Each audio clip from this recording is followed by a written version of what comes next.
پس بفرمایید بپردازیم به بخش سوریه و اینکه در سوریه چه میگذرد.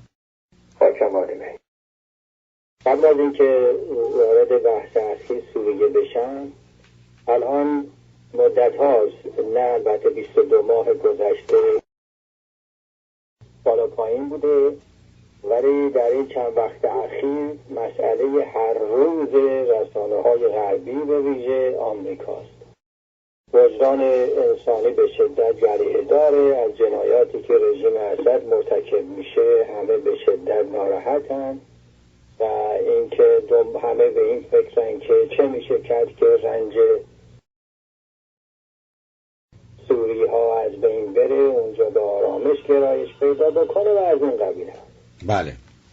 ولی با کمال تأسف، البته این نگاه بدبینانه نیست، ولی واقعیته که همه اونچه که ما میشنویم و احساساتی که از ما تحریک میشه، دندان قروچه هایی که میریم، اینا تولید خیلی موفقیت آمیز کارخانه های فکرسازی رسانه های کورپریشنی غربه. یعنی اینا تصمیم میگیرن ما چی فکر کنیم، اینا تصمیم میگیرن ما دلمون بسوزه، اینا تصمیم میگیرن ما دلمون شاد بشه.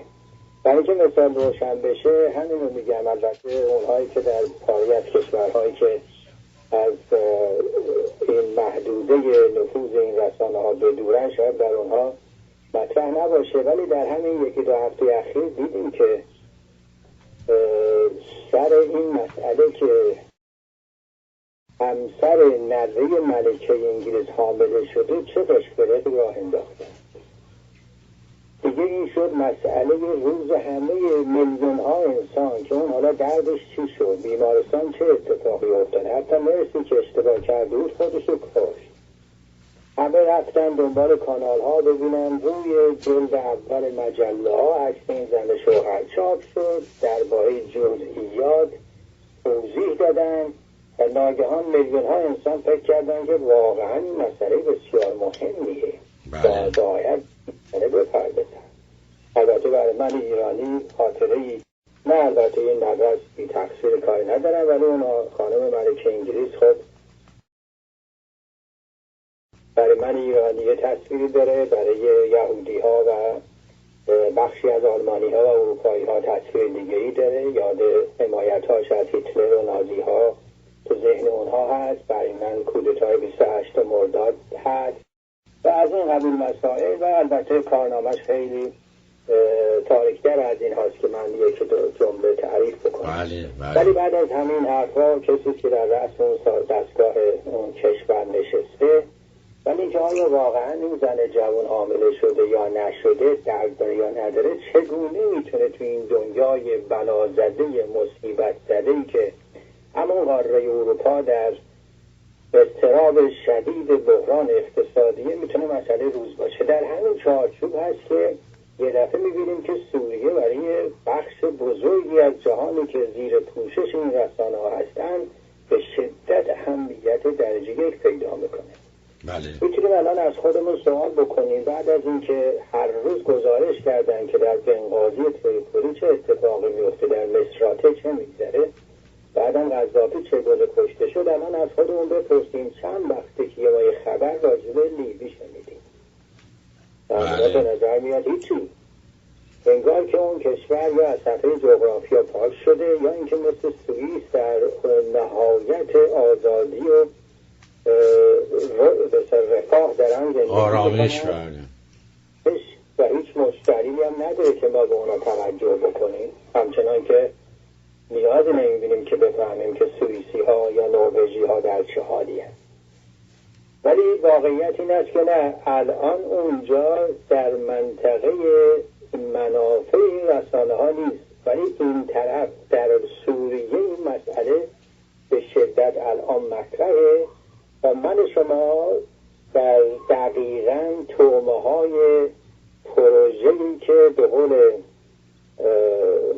نام چامسکی این کلمه رو اون ابتکار کرده، کارخانه تولید رضایت و یا مغزشویی من میگم، ما همه تومه های این پروژه هستیم. بله. و در این رابطه بفهمیم که جنایتکار در اون اسد تا چقدر جنایتکاره. معمولا نمیشنویم که نقطه مقابل اپوزیسیون در اونجا چی کار میکنه. باز صد رحمت به سازمان عفو بین الملل و دیدبان حقوق بشر که گزارش میکنن که جنایت ها و قتل عام هایی که اونها میکنن و اینکه بعضی از رسانه های آلترناتیو صحنه های اعدام دستگیر شده ها رو در جا به وسیله همین اپوزیسیون نشون میدن. از اون راه میتونیم بفهمیم. ولی عموما مسئله ای که الان حساسه این هست که اولا در اونجا تعداد کشته شده ها به 40,000 نزدیک شده. دوم اینکه اونجا بزرگترین انبار بمب‌های شیمیایی و رژیم اسد میخواد از اون بمب‌ها مثل صدام که بر علیه ملت خودش استفاده کرد این هم میخواد استفاده بکنه. بله. در این چارچوب بود که هفته پیش شاهد بودیم که اوباما اون اخطار خیلی تند و تهدید کننده رو گفت که این اسد گوش کنه، همه دنیا دارن نگاه میکنن، اگر هر اقدامی در این رابطه بکنی بی نتیجه نخواهد بود. البته برای اپوزیسیون راضی کننده نبود. اونا دلخور شدن که باید اوباما میگفت که اون نتیجه چیه، اگه این کار کرد آمریکا چه خواهد کرد. ولی آمریکا هم البته اشاره خواهند کرد چرا باید در این حالت ابهام حرف بزنه و جزئیات رو وارد نشه. در حال این اخطار به سوریه داده شد. بله. این خود این نه هم خبرساز بود، به شدت در رسانه ها مطرح شد. حالا اولا که نکته که من شخصا توجه کردم، اوباما رو مقایسه میکنم با رؤسای جمهور گذشته، حتی با جورج بوش، حتی با ریگان. میبینم که با وجود کلمات خوبی که در رابطه با مسائل جهانی زده و گاهی میزنه، لحن امپراتورانه اوباما از همه اونها قاطع‌تر و خشن‌تره. بله. بقیه در حالت نگاه اگه یادمون بندازیم جورج بوش رو میبینیم که حتی اگرم تهدید میخواست بکنه در لابلای جملاتش در خطوط چهرهش یه مقدار ناشیگری یا غیر جدی بودن یا به قول بعضی ها بلاهت دیده میشد. ولی در این به شدت قاطع و وای به حال کسی که این اخطار رو جدی نگیره که روزگارش سیاه خواهد. بله. خب این اخطار هم باعث خبرسازی بیشتر شد. حالا برمیگردم به سوریه.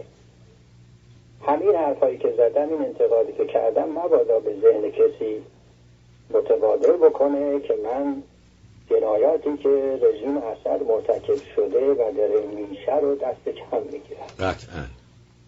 یک قطره خونی که در اونجا به زمین ریخته میشه عزاداری. بله. بفهم اتفاق داره میفته. ای کاش یک کمی خرد در کله این دیکتاتور که معمولا دیکتاتورها معمولا دچار فقر خرد هستند یک کمی میبود، از سرنوشت دیکتاتورهای دور و برش و همسایه هاش عبرت میگرفت و چنین کاری رو نمیکرد. ولی کار رو به جای رسونده که من با خودم وقتی ترکه میندازم میبینم که تقریبا نزدیک به 100% شانس پایان مسالمت آمیز رو از بین برده. بله. از بین بردند. دقیقاً. الان ایشون تمام پل‌های پشت سرش رو خراب کرده. اپوزیسیون هم اگر پلی میتونست به وجود داشته باشه، اگر کوفی عنان خواست پلی بسازه و حالا هم اختر ابراهیمی خیلی تلاش مذبوحانه نه به مفهوم منفی و تلاش چون کندنی داره میکنه که کاری این وسط بکنه، هیچ کدوم از این پل‌ها رو اپوزیسیون قبول نکرده و نخواسته تن بده. ولی این همه قضیه نیست. خبرگزاری های آلترناتیو هستند، می‌نویسند، میرن اونجا حضور پیدا میکنن، با مردم کوچه و بازار مصاحبه میکنن.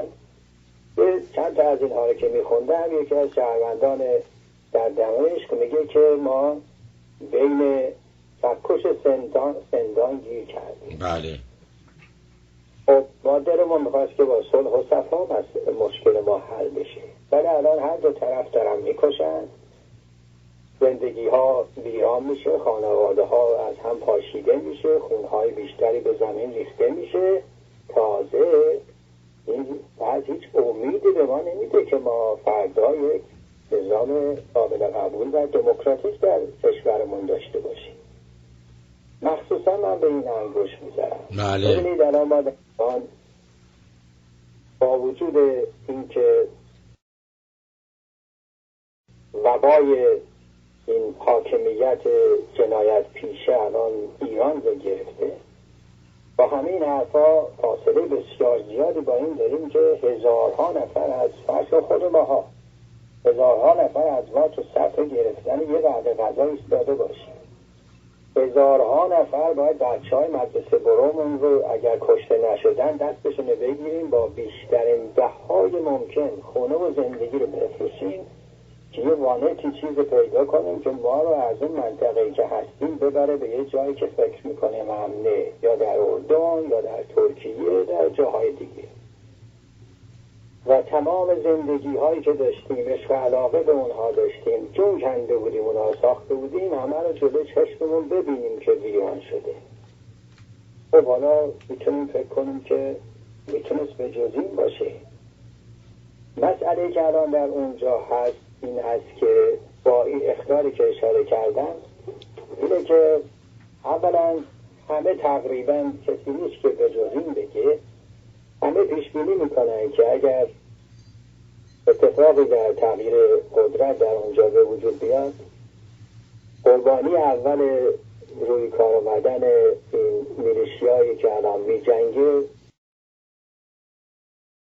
علوی ها خواهند بود. بله. قتل عامی از علوی ها خواهد شد، همچنان که خیلی هاشون الان روسته هاشون رو و جای زندگیشون رو ترک کردن و فراری شدند. من به مصاحبه‌ای که از این علوی ها که معلمم هست گوش میکردم، میگفت که من خودم جزو کسانی بودم که همراه دیگران بر علیه دیکتاتوری اسد به پا خواستیم، فعال شدم، ولی حالا چون علوی‌ام قرار کردم اومدم در ترکیه هستم و میدونم که برگردم اونجا کشته میشم. مسئله دیگری که مطرحه مسئله سلاح‌های شیمیایی. گفته میشه که سوریه بزرگترین در رادخانه بمب‌های شیمیایی رو داره، میگن در حد نمیدونم 150 تن، دقیقا حافظم نیست، یا 1500 تن انواع اقسام بمب‌های شیمیایی رو داره. بله. این رو بپذیریم خطر خیلی ابعاد بزرگتری پیدا میکنه. اگر یک همچین چیزی باشه و رژیم به از اون استفاده بکنه، خب فاجعه بسیار وحشتناک انسانی به وجود خواهد. بله. اگر نه، اون همینطور که سخنگویان رژیم اسد چند بار اظهار کردن، اگر بگن نه ما استفاده نمی کنیم، با توجه به این که می‌بینیم در بسیاری از بخش‌های سوریه به ویژه جای مثل حلب سلفی‌ها و طالبان القاعده‌ای‌ها در اونجا دست بار دارن، می‌تونیم تصور کنیم که اگر اونها حاکمیت فعلی یا عمدن در اون تأسیسات رو باز بذاره که اینها بیان، یا با فرار کردن اینها به اونجا دسترسی پیدا بکنن، چه فاجعه‌ای پیش خواهد اومد. دقیقاً.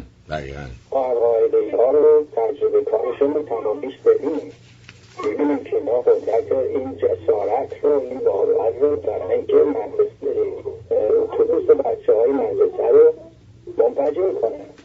اینا این جرأت رو دارن که کارگرانی که در بغداد به صف کشیدن تو میدونگاهی منتظر کسی هم که بیاد اینا رو سر کار ببره، اینها رو 50 تا 60 تا با انفجار بمب بکشن. خب ما این تجربیات رو از اینها داریم. حالا اگر اینها مسلح به بمب شیمیایی بشن، فاجعه بسیار بزرگی در سراسر جهان باش خواهد شد که محدود به کشور سوریه یا چند کشور همسایه و منطقه نخواهد بود. بله.